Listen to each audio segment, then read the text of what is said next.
Hi students, आज के video में हम थेल्स परिमेय बताने वाले हैं। थेल्स परिमेय और उसके कथन के बारे में जान लेते हैं। यहाँ थेल्स परिमेय या आधारभूत समानुपातिकता परिमेय भी कहते हैं इनको।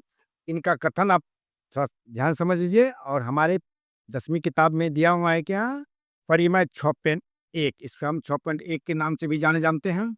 तो कथन है इनका, यदि किसी त्रिभुज के एक भुजा के समांतर अन्य दो भुजाओं को भिन्न भिन्न बिंदुओं पर प्रतिच्छेद करने के लिए रेखा खींची जाए तो यह अन्य दो भुजाओं को एक ही अनुपात में विभाजित हो जाती है।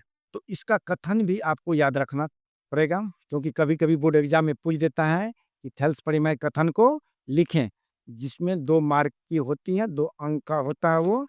तो 2 अंक का ये पूछा जा सकता है कथन, अगर पूछे तो कथन भी आपको याद रखना चाहिए। अब देखिए, इस कथन के अनुसार हम त्रिभुज लेते हैं और ये त्रिभुज का आपको दिखाई देता है, तो ये त्रिभुज का नाम हम रख लेते हैं ए, बी और सी। अब कथन अनुसार चलिए क्या कहता है, यदि किसी त्रिभुज के एक भुजा के समांतर, क्या एक भुजा के समांतर, एक भुजा, यहाँ पर 3 भुजा है तो अपनी सुविधा अनुसार कोई भुजा, एक भुजा ले सकते हैं हम। तो पहली एक भुजा मान लेते हैं 20 और बीसी के समांतर हम एक रेखा खींच लेते हैं और इस रेखा का नाम रख लेते हैं हम डीई नाम रख लेते हैं। तो अब ये डीई किसी समांतर खींचे हम, बीसी के समांतर खींचे। फिर आगे क्या दिया हुआ है, 2 भुजाओं को भिन्न भिन्न बिंदुओं, एक भुजा बीसी के समांतर ले लिए तो 2 भुजा बच गया आपको ए बी और ए सी, वो भिन्न बिंदु मतलब डी और ई पर प्रतिच्छेद कर रही। कब सिद्ध करना है कि एक ही अनुपात में क्या करती है, विभाजित करती है।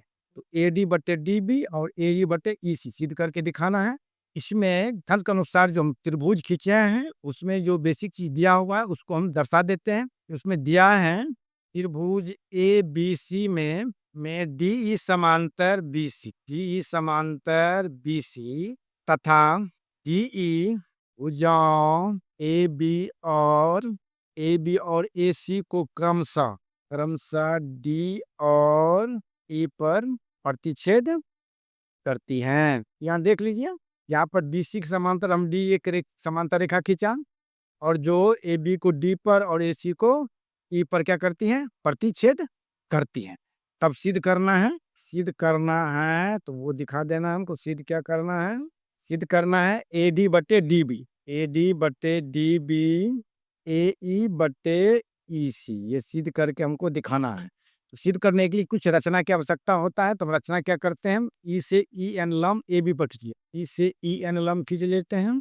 फिर डी से ए सी भुजा पर डी एम लंब खींच लेते हैं, भुजा ए सी पर लंब का चिन्ह दर्शा देंगे।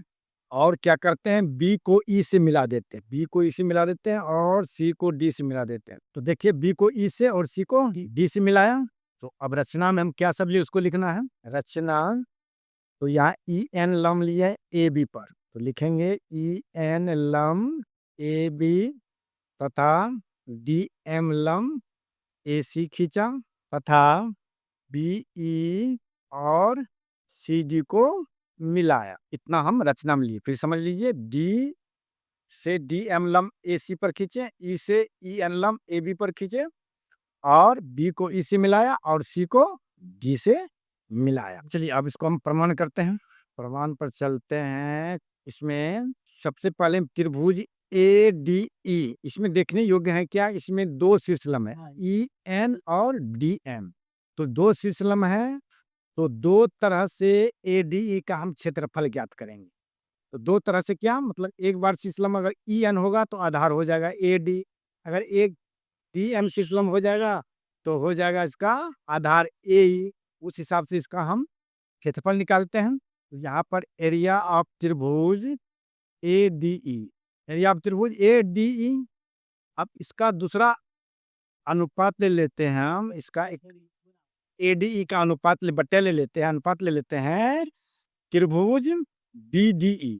ध्यान देखिए, बी बी डी ई, ये त्रिभुज यहाँ पर दिखाई है बी डी ई, ये त्रिभुज लेना है। इसका भी क्षेत्रफल बट्टे में लिखते हैं, त्रिभुज एरिया ऑफ त्रिभुज बी डी ई। अब आप लोग शुरू से पढ़ते आ रहे हैं क्या, त्रिभुज का क्षेत्रफल क्या होता है, 1/2 आधार गुना ऊंचाई। अब उस हिसाब से इसका हम क्षेत्रफल लेते हैं 1/2 गुना आधार। देख लीजिए, हमें बताएं यहाँ पर शीर्षलम पहले में क्या लेते हैं, ई एन लेते हैं। आधार क्या हो जाएगा इसका, ए डी। तो आधार हो गया इसका ए डी, आधार गुना ऊंचाई होता है तो आधार में हो जाएगा ए डी, ऊंचाई हो जाएगा यानी शीर्षलम हो जाएगा इसका ई। तो 1/2 गुना A D Guna E N. चलिए अब इस पर भी चलते हैं, एरिया ऑफ त्रिभुज बी डी। तो बी डी ई, गौर से देखिए, इसका आधार 1/2 पहले इसमें ले लीजिए। इसके बाद आधार को समझिए, आधार क्या हो जाएगा इसका, बी डी, आधार हो जाएगा बी डी।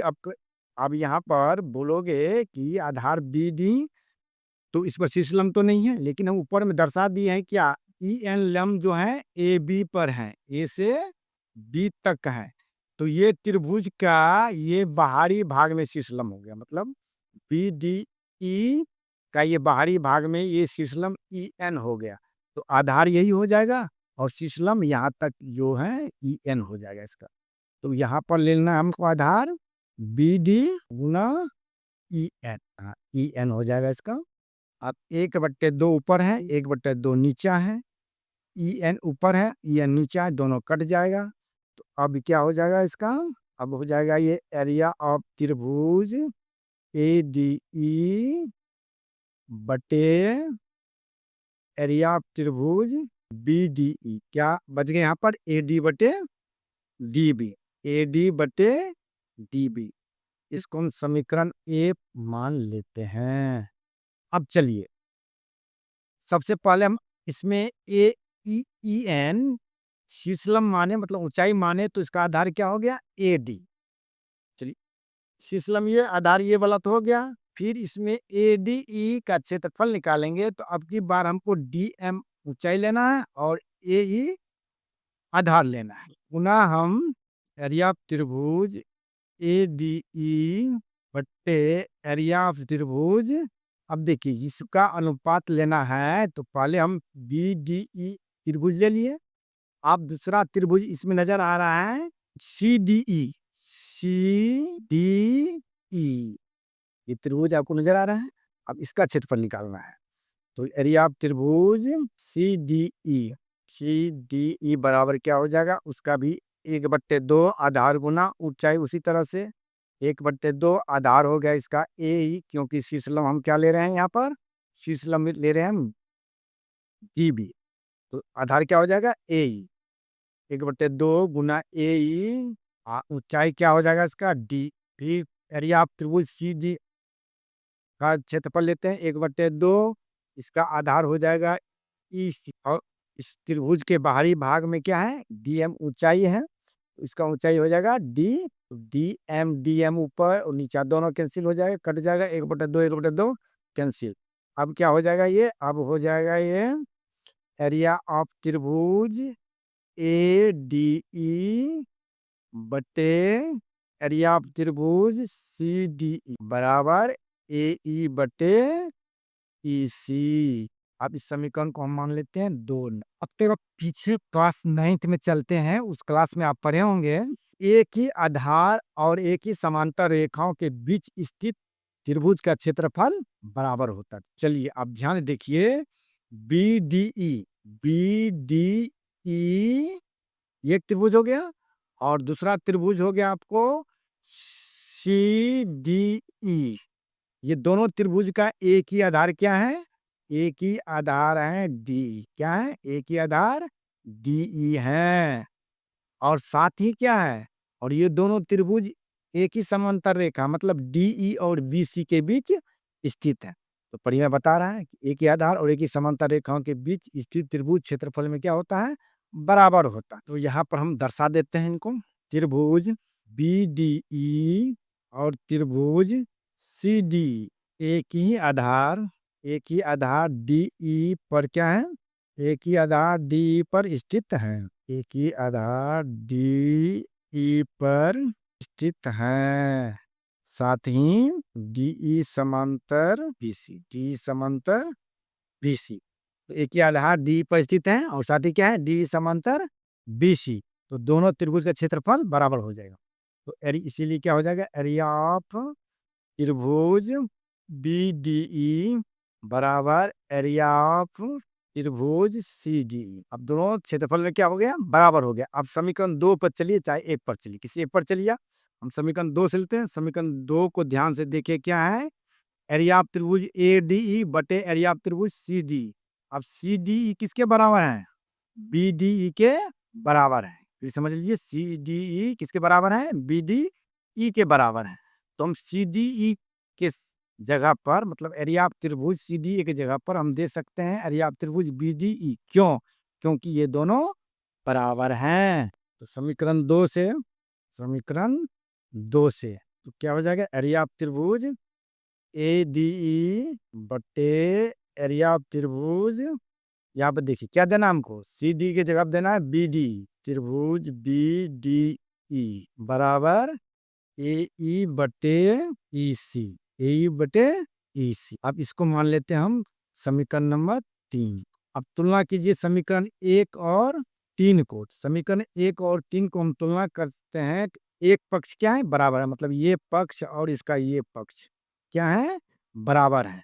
तो एक पक्ष अगर बराबर होता है तो दूसरा पक्ष भी क्या होता है, बराबर होता है। तो इसलिए एक पक्ष इसका ये और ये बराबर है। तो फिर समझ लीजिए, ये पक्ष इसका समीकरण 1 का, समीकरण 3 का ये पक्ष क्या है, बराबर है।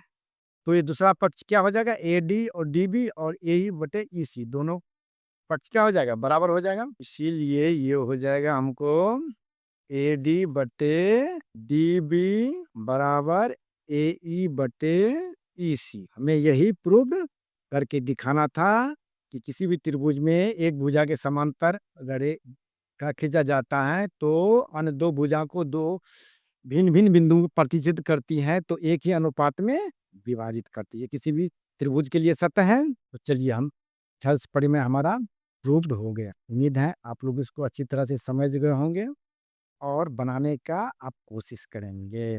नेक्स्ट है थेल्स परिमेय पर आधारित। अभी जो हम लोग थेल्स परिमेय सीख किए उसी पर आधारित त्रिभुज के भुजाओं का अनुपात लिखने के लिए सीखना है, जो कि हमारे ऑब्जेक्टिव टाइप प्रश्न को हल करने में बहुत ही सुविधा होगा। तो मान लेते हैं एक त्रिभुज है क्या, ABC और BC के समान थेल्स परिमेय अनुसार BC के समांतर एक रेखा है DE, जो AB को D पर और AC को E पर प्रतिच्छेद करती है।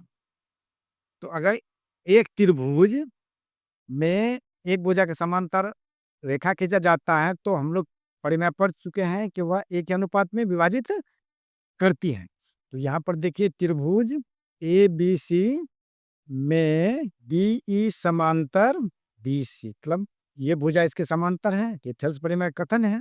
तो थेल्स परिमेय के अनुसार क्या सब सिद्ध होना चाहिए, तो थेल्स परिमेय से हमने सिद्ध किया क्या, नंबर 1, सबसे पहले 1 नंबर वो लिखना है जो हमने सिद्ध किया, AD बटे DB, AD बटे DB AE बटे EC। अब इसका समान अनुपात में हो गया, तो इस समान अनुपात को हम क्या करेंगे, इसको उल्टा करके लिख देंगे। तो DB बटे AD बराबर EC बटे AE हो, ये भी सत्य है थेल्स परिमेय के अनुसार। अगर ये अनुपात है तो इसका उल्टा भी अनुपात होगा, ये क्योंकि संगत है। नंबर 2 क्या हो सकता है, नंबर 2 इसका हो जाएगा DB बटे या AB बटे, दूसरा नंबर लिखेंगे AB बटे, गौर कीजिए, AB बटे DB, AB बटे DB। जैसे कि यहाँ पर ये देखना, संगत अनुपात लेना है। यहाँ पर AB बट्टे हम लिए हैं DB, इधर भी A से B तक लिए तो इधर भी A से हम C तक लेना, मतलब AC लेना है। AC बट्टे यहाँ पर चलिए DB लिए हैं तो D से B तक, तो यहाँ भी लेंगे E से C तक, मतलब EC, या इसको उल्टा के लिख दीजिए, DB बटे AB और EC बटे AC, ये भी अनुपात हो जाएगा इसका। 3 नंबर देखिए, 3 नंबर हो जाएगा AD बटे AB, AD बटे AB। अब यहाँ देखिए, यहाँ पर AD अनुपात लिए हैं और बट्टे में AB लिए हैं। उसी तरह से AD का संगत क्या हो जाएगा, AE अनुपात लेना है। AE अनुपात, यहाँ पर AB लिए है तो यहाँ पर क्या हो जाएगा, AC, AE बटे AC। अब इसको उल्टा के लिख देना है, AB बटे AD AC बटे AE। अब देखो कुल कितने हो गया, 3 इधर अनुपात हो गया और 3 इधर अनुपात हो गया, कुल मिला के 6 अनुपात बनता है। जब थेल्स परिमेय के नियम अगर किसी त्रिभुज में लागू होता है तो वह कुल 6 अनुपात की तरह से विभाज्य संगत भुजा अनुपात में होता है। अगर ये तीनों तरह के अनुपात को अगर आप याद रखेंगे तो ऑब्जेक्टिव टाइप क्वेश्चन बनाने में बहुत ही सहूलियत होगा। इसलिए उम्मीद है आप लोग इसको याद रखेंगे। तो अब फिर नेक्स्ट वीडियो में मिलेंगे नेक्स्ट सवाल लेकर के। तब तक के लिए जय हिंद। अगर वीडियो आपको पसंद आया हो तो हमारे चैनल को सब्सक्राइब और वीडियो को लाइक ज़रूर करिए। चलिए।